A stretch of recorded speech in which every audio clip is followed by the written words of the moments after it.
Hello les amis, j'espère que vous allez bien. Je suis très heureuse de vous retrouver dans cette nouvelle vidéo en direct de New York. Aujourd'hui, nous allons parler crème solaire, protection solaire. C'est parti! Mais avant toute chose, n'hésitez pas à venir me retrouver sur mon nouveau compte Instagram, Karine Grandpad. Je vous y retrouve tous les jours pour partager des looks, pour partager plein de tips beauté, plein de petites vidéos. Je vous donne plein de conseils skincare. Je vous partage aussi mes petites vacances en ce moment à New York. Bref, je vous retrouve sur Instagram, sur mon compte Karine Grandpad. Et c'est là aussi où j'échange avec vous et je réponds à tous vos messages privés.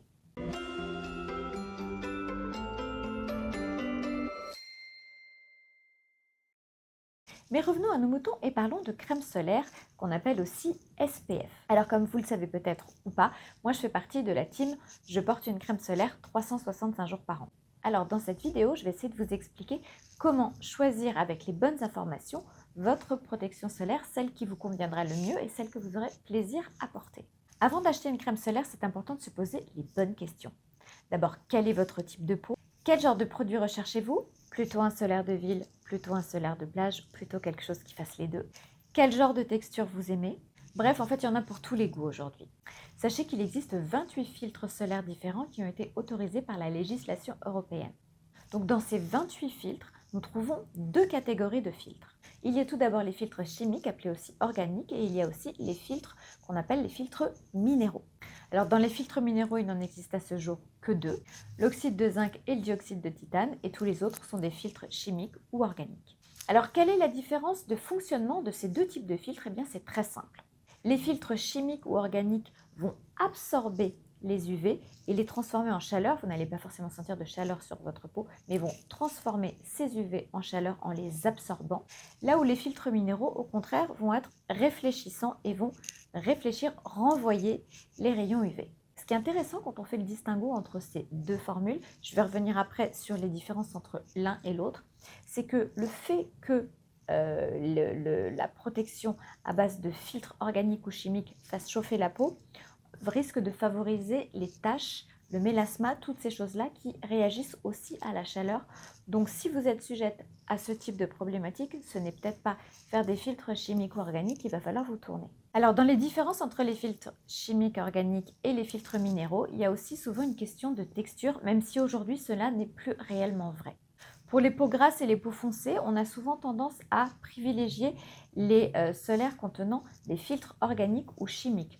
Pourquoi? Parce que, en fait, souvent, on avait tendance à dire, et encore une fois, aujourd'hui, les choses ont beaucoup évolué, on avait tendance à dire que les filtres organiques ou chimiques étaient plus légers, moins gras, moins blanchissants. Donc, pour les peaux grasses ou les peaux foncées, c'était plus adapté. En revanche, on sait depuis longtemps que les filtres organiques ou chimiques peuvent avoir un effet plus irritant pour la peau. Donc, si vous avez la peau sensible, en revanche, voilà, les filtres organiques ou chimiques, ce n'est pas forcément la panacée. Que se passe-t-il au niveau des filtres minéraux? En fait, les filtres minéraux jusqu'à présent étaient assez épais, un peu blanchissants. Aujourd'hui, on les a réduits en particules beaucoup plus fines, ce qui permet de faire en sorte que la crème se voit beaucoup moins sur la peau, que la texture soit plus légère et soit plus fine. Mais en réduisant la taille des filtres, on en fait ce qu'on appelle des nanoparticules. Et on s'est rendu compte après certaines études qu'en effet, certaines nanoparticules pouvaient traverser la barrière cutanée et on pouvait en retrouver un petit peu dans le sang des personnes qui utilisaient ces formules de protection solaire. Alors d'après les dernières études, il semblerait que effectivement ces nanoparticules puissent traverser la barrière cutanée, mais qu'elles soient sans danger pour l'organisme humain. Ce qui serait compliqué, c'est de les inhaler ou de les ingérer, ce qui n'est pas du tout le cas a priori avec la crème solaire. Et c'est aussi pour ça que les crèmes en spray, les protections solaires en spray ne contiennent pas justement ce genre de filtre. Alors concernant la protection des fonds marins, là aussi, en fait, certaines études disent que les filtres chimiques ou organiques sont plus nocifs et d'autres disent que ce sont les filtres minéraux qui sont plus nocifs. Voilà, en fait, aujourd'hui, on ne sait pas réellement quel type de filtre serait plus protecteur pour les océans. Certains filtres chimiques ou organiques, je pense notamment à l'oxybenzone, aussi peuvent avoir une pas très très bonne réputation pour le fait de pouvoir aussi traverser la barrière cutanée. Donc voilà, je vous dis, il n'y a pas de 100% bien, de 100% pas bien. Il faut avoir tous les éléments entre ses mains avant de faire son choix. Alors en effet, les filtres chimiques ou organiques doivent être appliqués sur la peau 20 à 30 minutes avant l'exposition solaire. Pourquoi? Parce que ces filtres, pour pouvoir absorber les UV doivent être absorbés par la peau. Donc ces filtres aussi vont être absorbés, vont passer un petit peu la barrière cutanée pour protéger vraiment votre peau. Alors ce n'est pas le cas avec les filtres minéraux qui sont efficaces tout de suite. Comme vous l'aurez compris, rien n'est parfait dans le monde des SPF. Les choses avancent, les choses évoluent beaucoup, mais on sait aujourd'hui qu'un tiers des cancers sont des cancers de la peau et qu'il est très important de se protéger, qui plus est de se protéger des UVA, parce qu'en fait c'est la dose qui est compliquée. Les UVA, nous y sommes confrontés toute l'année, 365 jours par an. Pas seulement l'été, quand il y a un fort taux d'ensoleillement, pas du tout. Les UVA passent à travers les nuages, passent à travers les vitres, ils sont présents toute l'année, même quand il pleut. Donc ce sont vraiment les UVA qui sont aussi nos ennemis. Donc il faut s'en protéger toute l'année des UVA. Pourquoi? Parce que les UVA vont aller toucher en profondeur la couche cornée et vont aussi endommager l'ADN de nos cellules. Et en plus, les UVA provoquent un vieillissement cutané prématuré et accélèrent le relâchement cutané aussi. Donc en fait, si vous voulez comprendre comment ça fonctionne, vous avez les UVA qui sont les UV âge, qui eux sont présents toute l'année et qui vont accélérer le vieillissement cellulaire. Et vous avez les UVB qui sont les UVB bronzage brûlure, qui sont les UV plus d'un fort taux d'ensoleillement et voilà, qui eux aussi provoquent des cancers, tout comme les UVA, mais qui ne sont eux pas présents tout le temps. Alors moi, quels sont les types de solaires vers lesquels je me tourne? Eh bien moi, je trouve ça très intéressant d'aller plutôt vers des solaires qui soient toujours des 50 plus. Pourquoi? Parce que en fait, quand on a une protection 50, on parle de la protection anti-UVB. Et la protection anti-UVA, elle est au maximum de 1/3 de cette protection. C'est-à-dire que si vous avez une protection 50, vous n'aurez que 1/3 de 50 qui vous protégera des UVA, ce qui veut dire une protection assez faible. Quand vous avez le 50 plus, en Europe, dans la réglementation européenne, ça veut dire que vous êtes au-delà de 60. Ce qui veut dire que vous avez là un filtre UVA qui va être égal à 1/3, donc à 20. Ce qui est déjà beaucoup mieux que si vous êtes en dessous de 50, si vous êtes juste à 50. Mais on verra après qu'il existe des filtres UVA qui vont beaucoup plus loin que ça dans certains solaires. Alors, quelle est la quantité à utiliser? On dit qu'il faut recouvrir 2 doigts entièrement de crème pour avoir la bonne dose. C'est pour ça que quelquefois, c'est compliqué quand on a des textures qui sont très fluides ou des textures qui sont teintées ou colorées, ou quand on a des textures en huile, je pense par exemple aux UV Drops, pour pouvoir appliquer la bonne dose, la bonne quantité qui convient et qui représente vraiment une protection 50, il faudrait remplir de cette formule un peu huileuse la paume entière de sa main, ce qui est très compliqué avec ce type justement de texture. Pareil, quand vous utilisez une protection solaire teintée, c'est toujours un petit peu compliqué parce qu'il faut en mettre vraiment beaucoup pour que ça protège. Donc moi, mon petit tip, c'est d'appliquer d'abord une fine couche de protection non teintée et après par-dessus une fine couche de protection teintée et là, vous êtes tranquille. Alors l'application est à renouveler toutes les 2 heures si vous transpirez, si vous êtes à la plage, si vous êtes dans des conditions comme ça un petit peu estivales. Si vous êtes en ville, que vous ne faites que sortir dehors, aller faire 3 courses, rentrer, vous en mettez le matin et pour moi en tout cas, ça suffit pour toute la journée. Ce qui va être important aussi, ça va être la texture. Moi, j'avoue que les crèmes qui font blanc, qui sont trop luisantes, qui sont trop épaisses, c'est pas du tout quelque chose qui me plaît, même si je sais que c'est très protecteur et que c'est très efficace, c'est pas ce que je recherche. En tout cas, c'est pas ce que je recherche pour un solaire que je vais porter au quotidien. Pour un solaire que je vais porter à la plage, ça me pose un peu moins de problèmes parce que du coup, ces textures-là ont des vertus plus nourrissantes, plus hydratantes et elles empêchent le dessèchement de la peau. Donc, je trouve que c'est plutôt pas un problème quand on est en vacances l'été au bord de la mer. Ce qu'il faut savoir, c'est que beaucoup de formules aujourd'hui contiennent de l'alcool. Pourquoi? Parce que l'alcool permet d'avoir des textures extrêmement légères, extrêmement fluides, extrêmement agréables à utiliser. Si vous avez la peau sensible, regardez bien la composition pour vous assurer qu'il n'y ait pas d'alcool. Il en existe aussi, tout comme le fait qu'il y ait du parfum. Beaucoup de solaires aujourd'hui sortent en version normale et en version sans parfum. Donc regardez si vous avez la peau sensible, si vous êtes un petit peu réactive au parfum, assurez-vous que vous prenez bien la version sans parfum.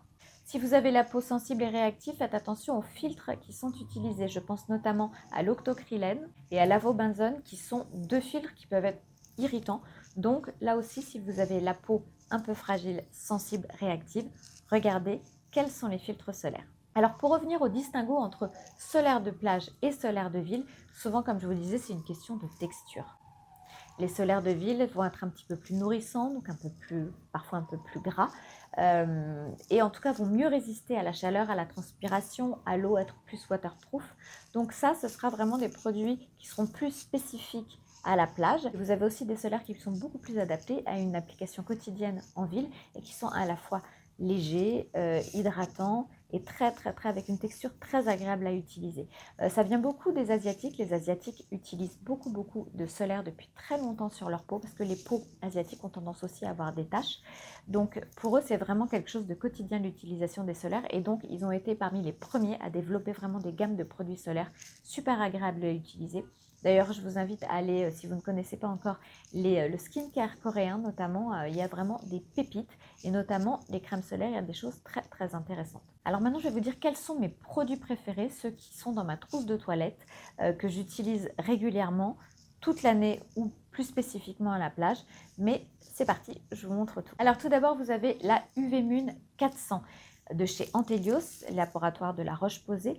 Pourquoi j'adore ces solaires UV Mune 400? Il en existe différents dans la même gamme. Alors pourquoi j'adore cette gamme UV Mune 400? Parce qu'en fait, elle contient ce fameux filtre qui apporte une très haute protection contre les UVA longs, ceux qui pénètrent vraiment dans le derme et qui font beaucoup de dégâts. Donc c'est vraiment une gamme que j'adore. Il existe différents produits dans cette gamme, il y en a un petit peu pour tous les goûts. Et je dois dire que je les ai tous testés et que je les adore. Donc vous avez la traditionnelle Antelios UV Mune 400 qui existe en fluide invisible, qui existe en version Oil Control. Si vous avez la peau grasse, c'est vraiment super parce qu'elle a un côté matifiant qui est très agréable. Et il y a aussi une version teintée qui est très bien, qu'utilise ma maman et qu'elle adore. La version teintée est vraiment très bien.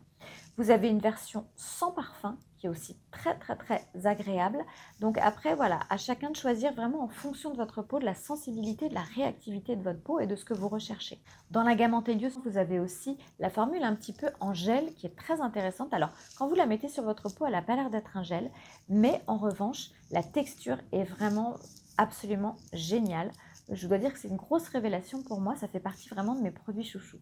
Pourquoi j'adore la Antelios? Parce qu'elle a un filtre anti-UVA de 56, ce qui est absolument énorme. Alors si vous voulez vraiment être protégé à fond des UVA longs, je crois que c'est une de celles qui offre la protection UVA la plus costaud. Ces produits-là contiennent un petit peu d'alcool, à voir si vous tolérez ou pas. Ce que je trouve très intéressant, c'est que les textures sont très fluides, très agréables à utiliser. Il y a aussi une version anti-âge qui est vraiment génial. Donc je vous dis vraiment, il n'y a que des pépites dans cette gamme, je trouve. J'aime beaucoup. Moi, j'ai les yeux très sensibles. J'ai tendance à avoir les yeux qui pleurent quand j'ai la crème solaire qui me coule dans les yeux. Je n'ai pas eu de problème du tout avec cette gamme-là. Après, à voir chacun selon sa sensibilité aussi. Mais certains produits de la gamme contiennent de la glycérine, contiennent des principes actifs qui sont très intéressants pour hydrater la peau, pour préserver la barrière cutanée. Donc voilà, moi ça fait vraiment partie de mes chouchous. Autre produit que j'adore qui a été un gros coup de cœur, j'ai plusieurs coups de cœur dans les solaires, mais celle-là aussi fait vraiment partie de mes chouchous. Il s'agit de la Vichy Capital Soleil. Alors la version UV Clear est canon parce qu'elle a un côté aussi matifiant. Elle est super si vous avez la peau un peu mixte, la peau un peu grasse. En cas de canicule aussi, il faut savoir que quand il fait très chaud, on a tendance à plus transpirer et je trouve que c'est plus agréable d'avoir des textures qui soient un peu légères, un peu agréables. Et là, pour le coup, c'est vraiment le cas. Elle pénètre tout de suite dans la peau. Elle est mais d'une légèreté, d'une fluidité. Moi, vraiment, c'est un gros coup de cœur. Et d'ailleurs, un poil plus fluide et plus légère que la Antelios. Alors, elle offre une protection UVA de 46, ce qui est très fort aussi. Et ce que j'aime bien, c'est qu'elle contient de la niacinamide, un peu d'acide salicylique, donc ça sera super, cette version UV Clear, si vous avez tendance à avoir la peau un petit peu grasse. Alors, la Vichy Capital Solaire UV contient des peptides et de la niacinamide, ce qui en fait, là aussi, un produit avec des principes actifs très intéressants. Et elle contient aussi des probiotiques. Et ça, c'est vraiment, voilà, je vous dis, c'est un gros coup de cœur. Je ne l'avais pas essayé jusqu'à cette année et vraiment... gros crush. Elle existe aussi en version pour peau normale qui va être très hydratante et pas du tout grasse. Là aussi, vraiment, je vous dis, vous pouvez y aller. C'est un gros coup de cœur, vraiment. Gros coup de cœur pour le visage que j'utilise beaucoup dès qu'il fait chaud et à Paris parce que c'est une super base de make-up. Il s'agit de la SVR Blur. La version flouteur de rides que j'adore, en fait c'est une espèce de petite mousse qui est légèrement orangée mais qui je trouve ne teinte pas la peau, en tout cas pas moi malgré le fait que j'ai la peau très claire. Et elle s'étale super bien et elle a tout de suite, elle fait une peau hyper veloutée. Elle fait une peau qui ne brille pas sans justement la déshydrater. Enfin, franchement, moi, c'est vraiment un produit que j'adore et qui est une super, super base de make-up. Là aussi, c'est une 50+, et elle sera aussi bien adaptée en solaire de ville qu'en solaire de plage. Gros, gros coup de cœur. Je sais que vous êtes très, très, très nombreuses à adorer ce produit. Et même mon mari me la pique, lui qui n'est pas très crème solaire, il commence à y venir, hein, je ne vous cache pas. Mais franchement, ça, c'est vraiment un produit absolument génial. Si vous n'aimez pas avoir la peau grasse, si vous n'aimez pas cette sensation-là, voilà, ça fait tout de suite une petite crème matifiante absolument canon. Si vous avez la peau très sèche, il y a un produit qui est génial. Il s'agit de la Cicavit Plus 50+, qui est vraiment, vous connaissez certainement la gamme Cicavit qui a des propriétés réparatrices. Là, ils ont sorti une crème solaire que je trouve vraiment très intéressante. Si vous avez la peau sèche, elle est très réhydratante, réparatrice. C'est vraiment une super formule. Donc vraiment, si vous avez ce type de problématique avec votre peau, n'hésitez pas à vous tourner vers ce produit. Je le trouve vraiment très très intéressant et j'aime beaucoup la gamme. Et je trouve ça très malin d'avoir fait un solaire dans cet esprit-là. Le revers de la médaille, c'est qu'il brille un petit peu plus et que donc il va donner ce côté glowy à la peau. Autre énorme coup de cœur, produit que j'utilise depuis l'année dernière, que j'avais emmené avec moi en vacances au Mexique, et moi qui ai tendance à avoir beaucoup de taches, qui ai fait du mélasma depuis mes grossesses, depuis que j'utilise ce produit l'année dernière au Mexique, je n'ai pas eu l'ombre d'une seule tache et pour moi c'était miraculeux. Il s'agit donc de la gamme Suncetic de chez Dermaceutique. Pourquoi j'adore cette gamme? Parce qu'elle a un côté très hydratant, elle contient de l'aloe vera, elle contient de l'acide hyaluronique, elle contient en plus un complexe anti-âge de cellules souches, à base de cellules souches. Et c'est ça qui est très intéressant, c'est qu'on est à la fois sur un produit qui va être protection solaire, UVA, UVB 50+, mais qui aussi va pouvoir avoir ce côté anti-âge que je trouve absolument génial. Alors j'ai la version non teintée et la version teintée. Alors ces deux s'utilisent aussi bien à la plage qu'en ville. La version teintée est absolument canon. C'est celle que je porte aujourd'hui et en fait elle remplace ma bébé crème. Moi je porte pas de fond de teint, je porte que des bébés crèmes. Quand j'utilise celle-ci, je fais l'impasse sur la bébé crème et franchement elle est absolument géniale. Elle fait la peau veloutée, regardez. Je ne brille pas du tout. Elle a une couleur qui se fond sur toutes les carnations et vraiment c'est un must-have. Vous savez à quel point j'aime les produits dermaceutiques qui sont toujours extrêmement pointus et je trouvais génial qu'ils aient cette gamme de produits solaires qui est là aussi très très très pointue et super à utiliser. Là je les ai encore emportés avec moi à New York parce que je ne m'en sépare pas et vraiment c'est un gros coup de cœur là aussi. Dans les solaires de ville, il y a un produit que j'adore utiliser. Il s'agit de la crème Eneome, protection 50+ aussi, qui a aussi des vertus contre la lumière bleue, qui peut être aussi accélérer en tout cas le vieillissement cutané, on le sait aujourd'hui. Donc cette crème est absolument géniale. Elle contient plein de principes actifs et moi souvent quand je l'utilise par-dessus ma vitamine C, elle remplace ma crème de jour, ma crème hydratante, parce que c'est vraiment un produit couteau suisse tout en un. Là, pour moi, j'ai plutôt tendance à la porter en ville. Alors, je ne sais pas pourquoi, c'est parce que c'est un peu la crème que je porte souvent en ville en hiver. Mais peut-être qu'il faudrait que je la porte aussi à la plage. Je pense que comme c'est une 50+, il n'y a pas du tout de problème. Mais c'est vrai que moi, j'ai tendance à l'associer plutôt au fait de la porter en ville. Dans les solaires de ville, donc avec une exposition vraiment très très très light, très légère, voire pas d'exposition du tout, il y a un produit que j'adore, il s'agit de la crème de la marque coréenne Beauty of Joseon, qui est super agréable. D'ailleurs, les solaires coréens, j'en ai un que j'adore, que m'avait ramené mon mari de Corée l'année dernière, la Isntree, qui est absolument canon. Ces produits sont très légers, sont très agréables à utiliser. On dirait des petits fluides hydratants. Hop, vous le mettez sur la peau et ça a déjà disparu. Votre peau est toute douce, toute veloutée. C'est parfait. Ça, c'est ce que j'appelle les solaires de ville à ne pas utiliser à la plage parce qu'ils ne sont pas assez résistants en fait. C'est surtout ça. C'est pas qu'ils vont pas bien vous protéger, c'est qu'ils ne sont pas assez résistants à la transpiration, à l'eau, au frottement, à plein de choses. Donc, pour moi, ils sont plus à privilégier en solaire de ville. Un nouveau venu qui vient d'arriver qu'on trouve en supermarché qui est très intéressant, il s'agit de la protection solaire L'Oréal Revitalift 50+, que moi aussi j'utiliserai plutôt en solaire de ville, mais que je trouve très intéressant en termes de texture aussi et très agréable à utiliser pour un prix moindre. La texture est légère, mais peut quand même briller un tout petit peu. Donc attention, si vous avez la peau mixte ou la peau grasse, faites un essai quand même pour être sûr que ça vous convienne bien. Elle est très hydratante, mais elle contient un petit peu d'alcool. Donc attention aussi aux peaux qui s'irritent facilement. Alors quand on est en ville, l'été, si vous ne partez pas en vacances, c'est moins facile quand on est maquillé de réappliquer un solaire quand on a besoin d'en réappliquer. Ce qui est intéressant, c'est d'avoir toujours un petit spray de protection solaire quand on est maquillé pour pouvoir se repchiter un petit peu par-dessus. Les sprays souvent ont tendance à être très gras, je ne sais pas pourquoi. Je vous en ai sélectionné 2 que je trouve justement très agréables à utiliser parce que beaucoup moins gras. Vous avez notamment le Garnier Sensitive Advance que l'on trouve en supermarché, que je trouve très intéressant, en petite retouche, vraiment parfait, très agréable. Il ne brille pas, il n'est pas gras, vraiment très très très chouette. Et le deuxième pour les retouches que j'aime beaucoup, il s'agit de celui de chez La Roche-Posay. Il s'agit du petit spray Anthelios anti-brillance que je trouve aussi très très chouette parce que pour le coup, votre peau ne brille pas. Donc c'est vraiment pour moi un solaire en retouche qui est très très chouette. En ce qui concerne les produits pour le corps, la peau sur le corps est moins sujette aux expositions que votre visage qui va prendre les UVA toute l'année. Donc votre corps, vous allez commencer par une exposition très très douce au fur et à mesure, petit à petit, et vous allez aussi protéger votre corps avec de la 50. La 50 plus est toujours mieux. On a l'impression souvent de dire « Ah mais si je mets de la 50, je ne vais pas bronzer ». C'est entièrement faux. Moi, je n'ai jamais autant bronzé que depuis que j'utilise de la 50. Surtout, je n'ai plus jamais pelé et mon bronzage tient beaucoup plus longtemps. Là, c'est vraiment une question de texture. Est-ce que vous êtes plus huile? Est-ce que vous êtes plus crème? Est-ce que vous êtes plus lait? Là, c'est vraiment à vous de choisir. Il y a plein de produits. Moi, je ne vous cache pas que je suis une grande adepte des produits de chez Nuxe que j'utilise depuis des années sur le corps et franchement, j'adore. Je voulais faire une petite aparté sur les produits Esthederm. Les produits Esthederm qui sont certainement très bien, que j'ai utilisés, qui m'arrive d'utiliser encore. Aujourd'hui, en fait, ils n'ont pas... on ne sait pas de combien est la protection solaire puisque c'est 1 soleil, 2 soleils ou 3 soleils. Donc sachez-le si vous utilisez Esthederm. En fait, on ne sait pas vraiment à quelle hauteur on est protégé. Moi, je trouve ça important de le savoir, comme ça vous faites les choses en connaissance de cause. Mais pour le corps, je vous disais, il y a Nuxe qui est canon. Il y a plein de marques qui sont super. Vous allez même chez Nivea en supermarché. Dès que c'est 50 plus pour le corps, allez-y, faites-vous plaisir, regardez les odeurs, regardez les textures, regardez en fonction de votre peau. Mais ça sera moins problématique que sur le corps. Le choix est moins pointu. Donc vraiment faites-vous plaisir en fonction des textures, des odeurs et surtout avec une protection 50 plus.